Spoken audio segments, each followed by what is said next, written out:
Horror westerns are a rare breed in cinema, showing up only once or twice a decade. It's a tough balance to know how to strike, how to drive a film from its conventions and structures into a new set of them, like herding cattle. It still has to behave enough like a western and yet wedge the scares into that framework, otherwise you risk it seeming like a gimmick.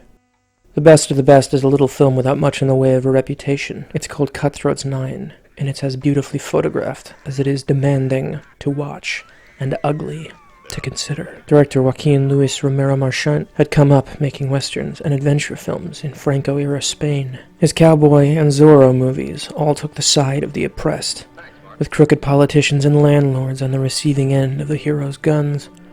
It was easy to hide his Marxist critique of Francisco Franco, the man who ruled Spain through fear, intimidation, and the wholesale murder of dissidents, through a jaunty tone and Western trappings. It'll be your duty to find that out, MacDonald.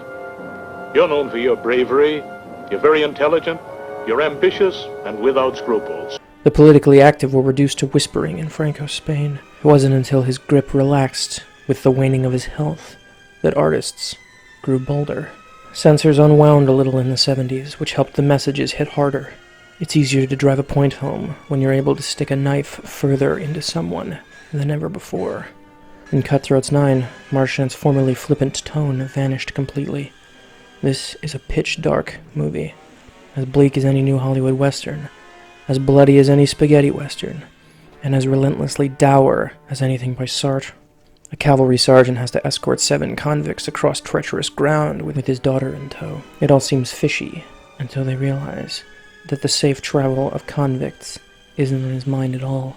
Their chains are made from stolen gold, melted down and painted. With the stakes insupportably high, it's obvious that blood is coming. Even chained and held at gunpoint, 7-1 are bad odds. The sergeant can't watch them 24 hours a day.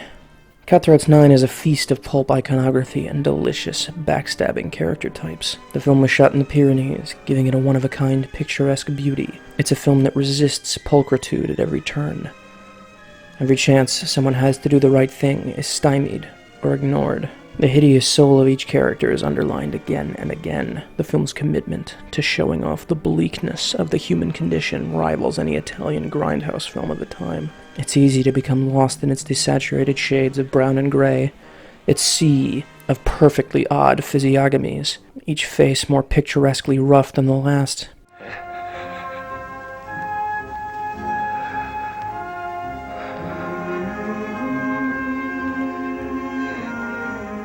Daddy, ain't you gonna help me? There's one way you could help. And its atmosphere of all-encompassing dread.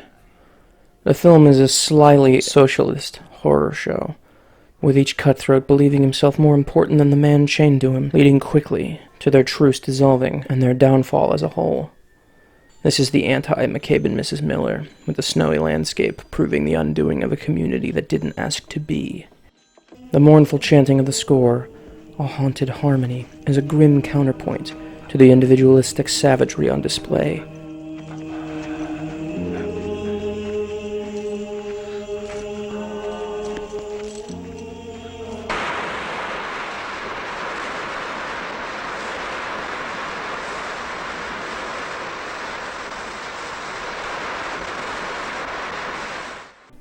Marchant's cinematic storytelling is a joy, showing the work of murder like he was explaining a magic trick.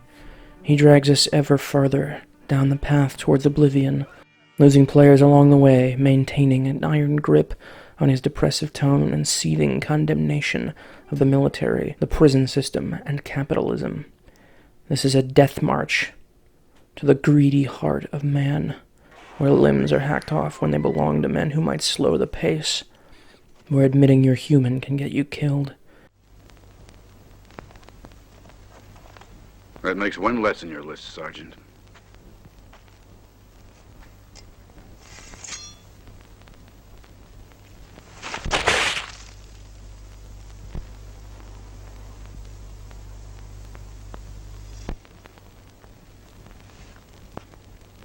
Couldn't have done it better myself. Where golden chains fasten you to your fate.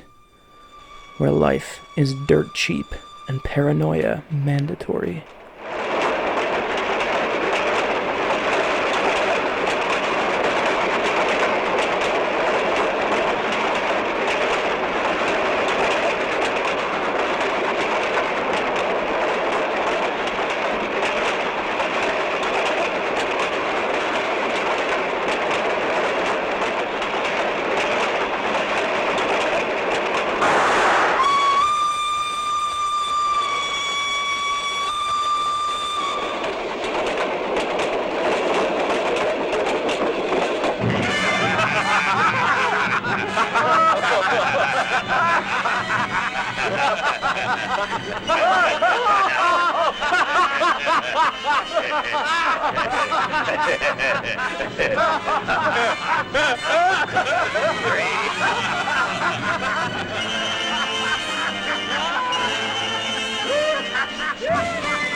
There are demonstrably worse things than dying.